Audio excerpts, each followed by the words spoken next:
logo recebi poder. Título é Consolador. Mas ora que o Espírito de verdade vem, ele guia você em toda verdade, porque ele não papia de seu mês, mas tudo o que entende ele papia, e o que tem de bem, ele lo revela na você. Juan 16:3. Como nos prepara de dia de prueba se nós não compreendemos a palavra de Deus? Ele avisa, e coisa aqui me papia com você, mientras que me cerca você ainda. Mas é Consolador, Espírito Santo, quem de etata lo manda de mi nome, ele enseña você turcos e hace você recordar tudo o que me avisa você. Juan 4:25-26.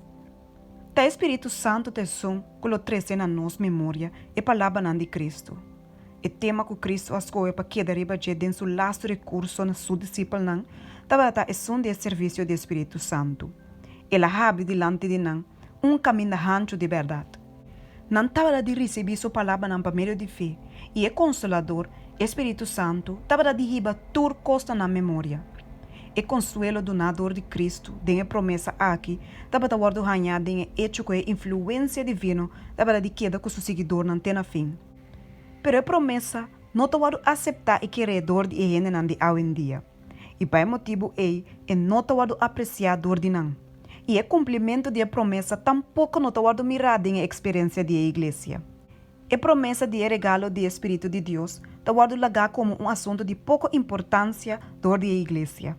E conhecimento tocante do Espírito Santo, não te guardo sinhar na não para não portar conhecer com sua importância. E o resultado é somente o que o povo guarda esperar. Secura espiritual, escuridade espiritual, degeneração e, finalmente, morte espiritual. Assunto não de menos importância de ocupar a mente de creyente não. Pero o poder divino que é necessário para o crescimento e prosperidade da igreja, se a igreja tem saque em sua posição, traz tudo e outra bendição junto com ele. Pero o poder divino aqui te falta até ainda. Aunque que está guardo oferecer a nós de plenitude infinito. Mientras tanto que a igreja está satisfeita com coisas chiquito, não está desqualificada para receber a coisa grande de Deus. Pero de como nós não temos hambre e sede para receber o regalo do Espírito Santo, sendo que saque é meio do qual Deus por manter nosso coração puro, Senhora plania para poder divino cooperar com o esforço humano.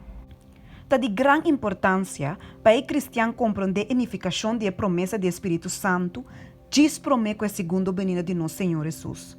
Papi DJ, resape, predicar tocante DJ, mas o Senhor está mais disposto para dar o Espírito Santo, que o maior não está de dar um bom regalo na ayunan.